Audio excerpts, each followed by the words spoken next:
Hello and welcome to my channel. The one and only. Today Barbara and I took a little trip to Elk Island Park, which is the closest national park from Edmonton, and it looks beautiful here.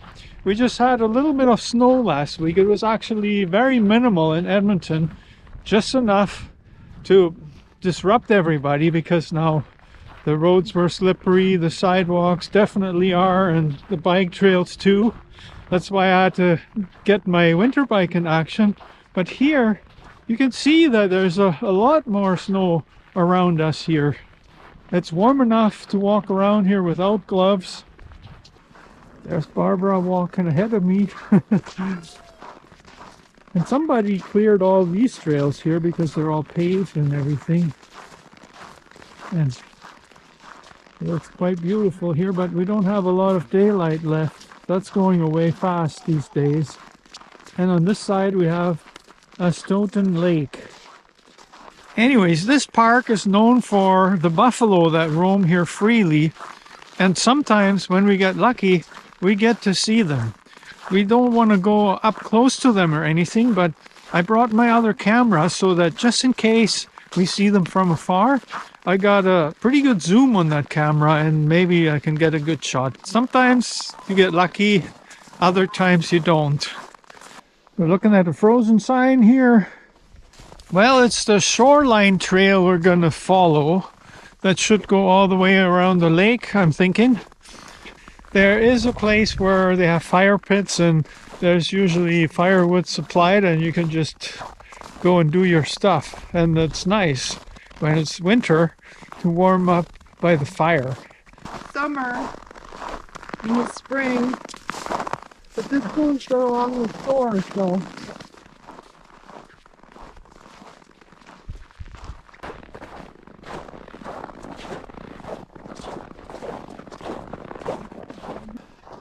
We're now entering a part that looks a little bit wilder. Very beautiful. Oh, they do the whole wildlife sign. That's cool. Magpie. Our favorite place. Tell you the truth, we don't actually need to come out here to see magpies. Matter of fact, we haven't seen a single one since we got out of the parking lot, but we see plenty of them around our house in Edmonton.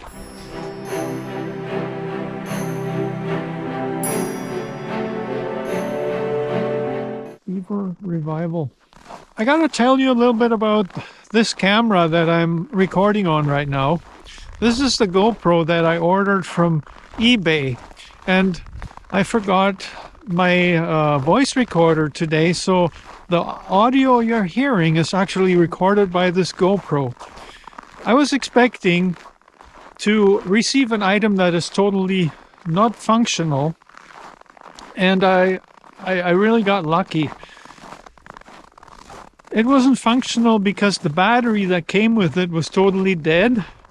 But thanks to YouTube, another YouTuber, I knew exactly what to do when I received this to test if it was just a minor problem or there was some major defect with this camera. So, and it turns out there was nothing wrong with it whatsoever. This a GoPro 9, and it's in flawless condition. Like brand new basically, and I got it for a fraction of the price. Anyways, I'll tell you more about it when I'm back home in my studio, because right now I want to just kind of focus on this beautiful park.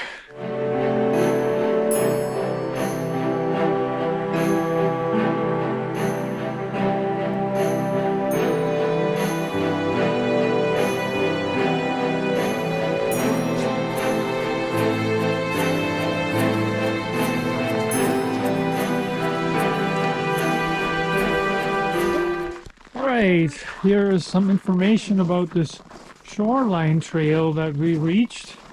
Look at the shoreline trail. It goes up. It says exactly where we are. So this is a long trail, but I'm wondering if there's a... Oh, maybe not. We'll just go for a little bit and then Come back. Turn back. Because it's 6 kilometers all the way around. Be better if it was a little earlier. You are in bear country.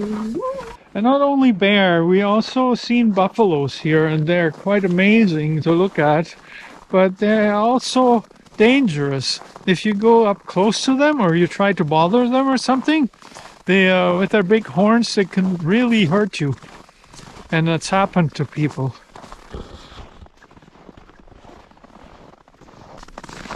Well, we know where to come when we really want to do a good walk.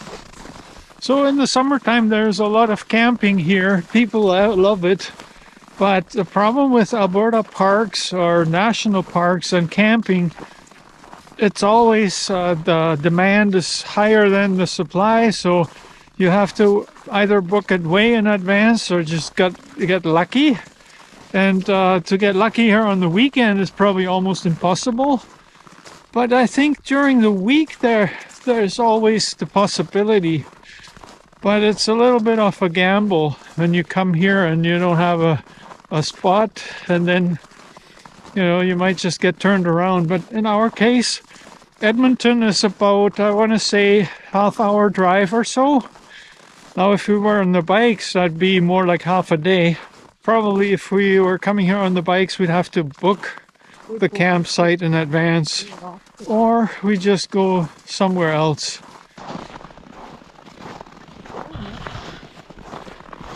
This will be totally up to you. You want to turn around, we can do that. One time, Barbara and I did a loop around another lake in the same park, and we saw buffalo and everything, but what we saw more of was the buffalo poop. We actually had to ride our bikes right through there, and by the end of it, it was still on our tires probably for weeks after that. The stuff is kind of nasty, but it's probably good for the plants and everything.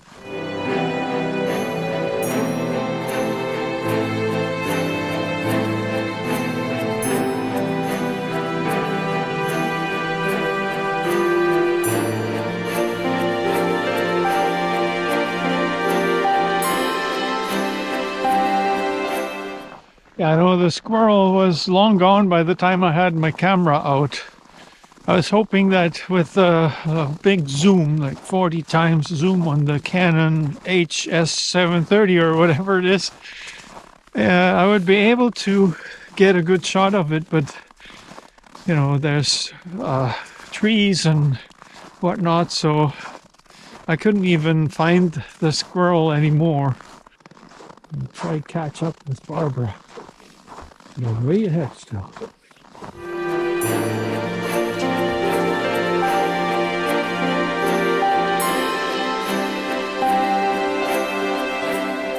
Some birdie. Maybe it's a woodpecker. Yeah, just as we started this walk, Barbara said, funny, there's no birds in the national park. But as soon as we said that, there's somebody making noises behind us, and it's probably a woodpecker. So we're just going to go around the bend here and check what's there. Nordic day. Barbara said she needed some sticks to walk in the snow. Some Nordic sticks. Or skis, cross-country skis. That'd be cool. Okay, I could go. I know there's something there, but it's not going to allow us to go that way. You want to check it out and then turn around? Over there? Yeah, check out what's there. I get at least a little bit of adventure in here. It looks like a peninsula kind of deal. I was doing the footprints for animals, Yeah. and the moose had two little dots at the bottom of their foot. Like this one is bigger than what you're seeing. Yeah, we don't know our animal tracks really well, but there's some big animal that's roaming around here somewhere. See, like, look at this heel part. Is that a boot? It looks like a boot. Well, it's an animal because of these toes. If you know what this is, leave me a comment because, yeah, I don't think we should be worried because usually the animals, they don't want nothing to do with us, so they're not going to hide behind a tree and attack us or anything like I that. sound like a tourist. Hey? I think it's moose, but this is a buffalo, so I just don't know a buffalo having two little prints at the bottom. The moose has that, except for it looks like his heel. Well, I guess we have to Google that now. We're also in snow. I'm not a hunter, I'm a berry picker. Some of the teas and bark. But yeah, animals to me, yeah, I know what a moose looks like. Oh no, that's quite a way over there.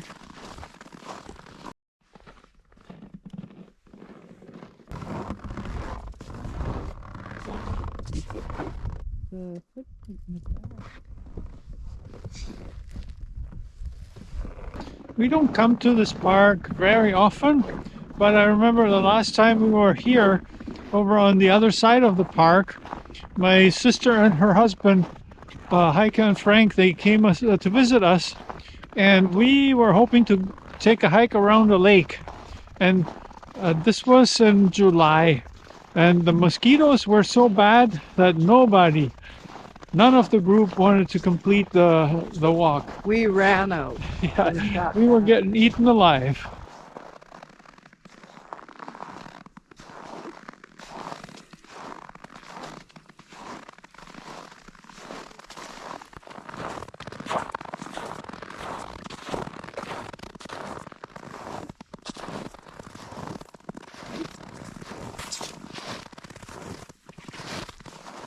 So one thing with this camera, I heard that sometimes, because it's got so much going on inside of it, that people have said it overheats.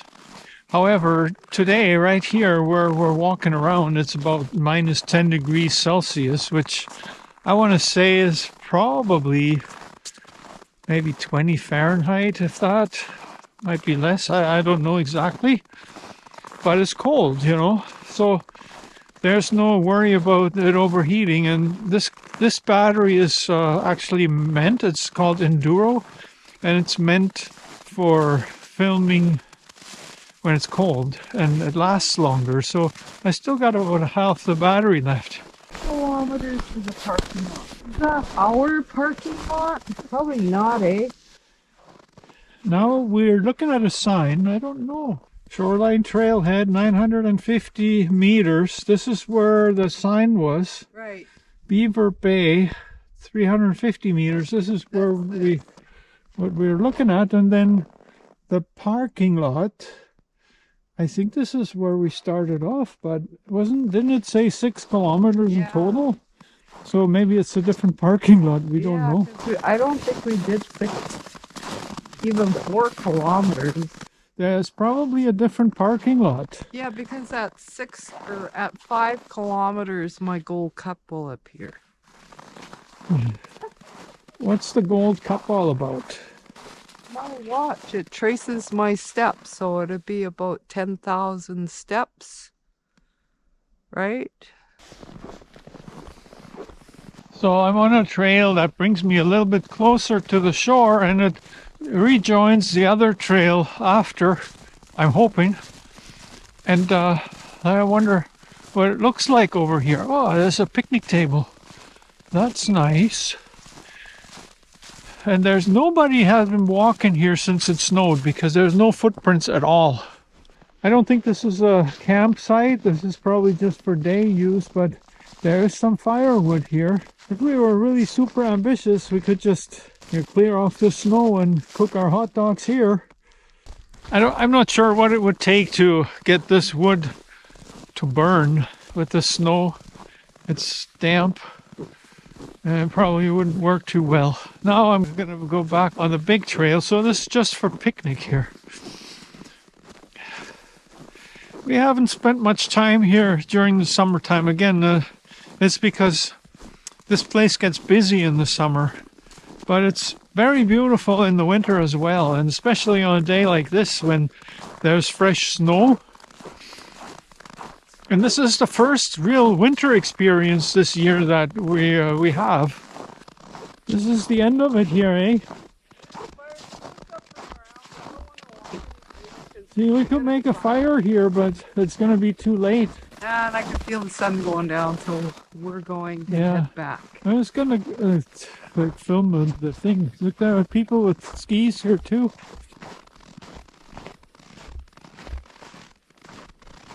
See, there's free wood here, so if you wanted to, you could just make a fire here, cook your whatever, you know.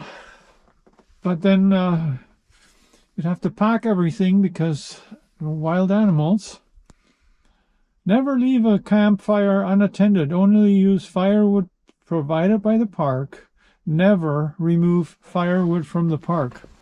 So yeah, that would be something for a day trip here, you know. You come here and make a nice fire, cook your meal, hang out around the campfire. But for us today, we already, we're expecting the sun to set very, very soon. I'm not sure, maybe it's set already because I can't see it anywhere. And well, there are some clouds, but yeah, that's what happens here. It's Alberta and it's December. It's December 21st, usually is the shortest day of the year. And after that, gradually, every day there's a few more minutes of daylight. And then in the summertime, we got daylight from like 5 in the morning or like whatever time you get up, all the way like to 11 o'clock in the evening is when it's the summer solstice. This is Alberta.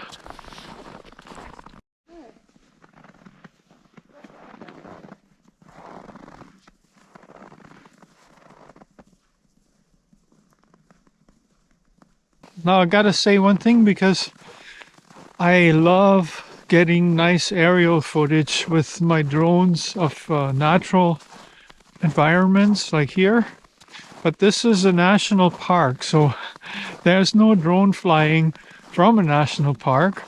And I think it's also a bit iffy when you're flying from outside the park and go over it. I think you can, but by the time we get out of this park to a place where I could actually launch the drone, it would be way too late. Then you know, we wouldn't see nothing.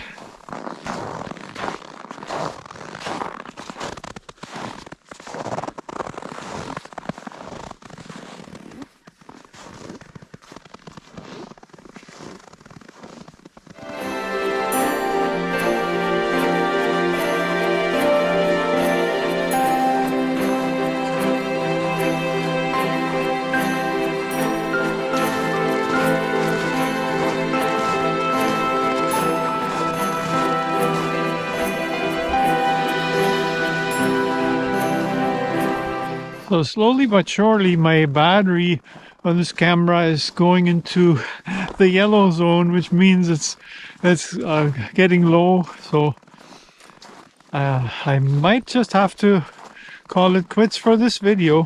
I hope you enjoyed our walk at Elk Island Park. It is very close to Edmonton. If you're ever in the area, it's definitely worth a visit. And there's also the nearby town that is Lamont.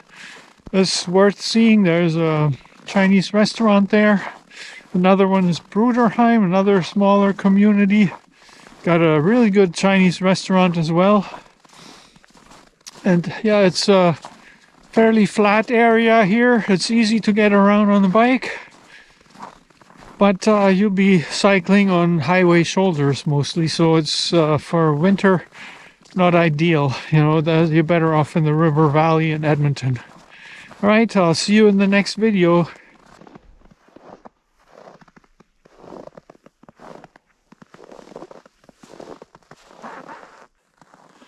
So we didn't see any bisons on our way, so I got to show you the bison sculpture there behind me. At least it is kind of like a bison. Sometimes you see the bison, sometimes you don't, but they are here. They are roaming wild, And it's a beautiful thing so close to the city.